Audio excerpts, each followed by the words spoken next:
എല്ലാവർക്കും സുഖമല്ലേ? ഒരു ഹോം ബേക്കറിയെ സംബന്ധിച്ചുള്ള ഏറ്റവും വലിയ നൈറ്റ്മെയർ എന്താണ്?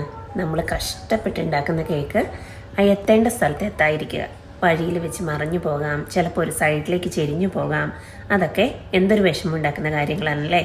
ഒരാൾ കേക്ക് പിക്ക് ചെയ്ത് കൊണ്ടുപോയി കഴിഞ്ഞാൽ അതവിടെ എത്തിയെന്നറിയുന്നത് വരെ ഒരു മനസ്സമാധാനം ഉണ്ടാവില്ല. അതിനുള്ളൊരു സൊല്യൂഷൻ ഞാൻ പറഞ്ഞുതരാം. അപ്പോൾ ഒരു സ്റ്റഡി ആയിട്ടുള്ള ഒരു കേക്ക് ബോർഡ് ഉണ്ടാക്കുക എന്നുള്ളതാണ് എൻ്റെ ഐഡിയ. എൻ്റെ ട്രേഡ് സീക്രട്ട് ആണ് കേട്ടോ, പക്ഷെ ഞാൻ കാണിച്ചു തരാം. അത് കുറച്ച് പേർക്ക് ഉപകാരമാവുന്നു എന്ന് വിചാരിക്കുന്നു. അപ്പോൾ നമുക്ക് വീഡിയോയിലേക്ക് പോവാം. അപ്പോൾ നമുക്ക് വേണ്ട സാധനങ്ങൾ എന്തൊക്കെയാണെന്ന് നോക്കാം. അപ്പോൾ 12 ഇഞ്ചിൻ്റെ ഒരു കേക്ക് ബോർഡാണ് ഞാനിവിടെ എടുത്തിരിക്കുന്നത്. അപ്പോൾ നിങ്ങൾക്ക് ഏതാണോ ആവശ്യം അതനുസരിച്ച് എടുക്കുക. പിന്നെ ഒരു ബാംബൂ സ്റ്റിക്ക്, എൻ്റെ കയ്യിൽ ഒരു ലോങ് സ്റ്റിക്കാണുള്ളത്. അത് ഞാൻ കട്ട് ചെയ്ത് എൻ്റെ ആവശ്യത്തിനനുസരിച്ച് മുറിച്ചെടുക്കും. പിന്നെ ഒരു ഡ്രില്ലിംഗ് മെഷീനാണ് കേട്ടോ.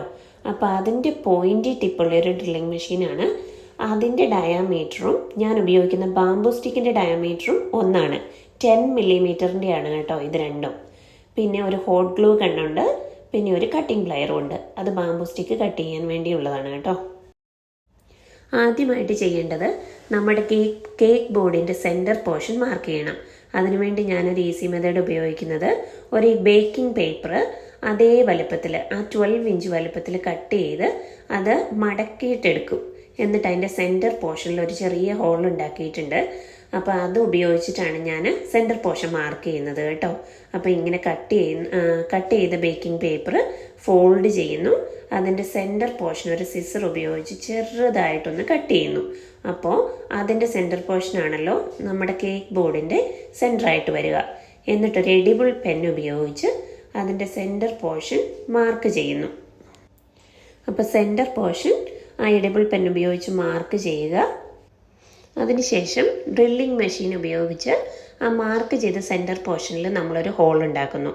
അത് ഡീപ്പായിട്ട് ഇച്ചിരി പ്രഷർ കൊടുക്കേണ്ടി വരും ചില സമയത്ത്. എന്നിട്ട് അതിൻ്റെ അങ്ങാ സൈഡ് വരെ ഡ്രില്ല് ചെയ്തൊരു ഹോൾ ഉണ്ടാക്കുന്നത് വരെ അത് കണ്ടിന്യൂ ചെയ്യുക.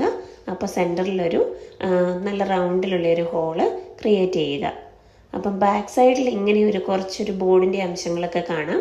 അതൊക്കെ എടുത്ത് മാറ്റി നല്ലതുപോലെ ക്ലീൻ ചെയ്യുക കേട്ടോ. അപ്പോൾ അതിൻ്റെ അഭംഗി മാറാനും ഒരു സെക്യൂർ ആയിട്ടുള്ള ബാക്ക് കിട്ടാനും വേണ്ടി ഒരു പേപ്പർ ടേപ്പ് ഉപയോഗിച്ച് ഞാനിവിടെ കവർ ചെയ്യുന്നുണ്ട്. പേപ്പർ ടേപ്പ് ഇല്ലെങ്കിൽ അതിന് പകരം നിങ്ങളുടെ കയ്യിലുള്ള ഏത് ടേപ്പാണോ അത് ഉപയോഗിക്കാം കേട്ടോ.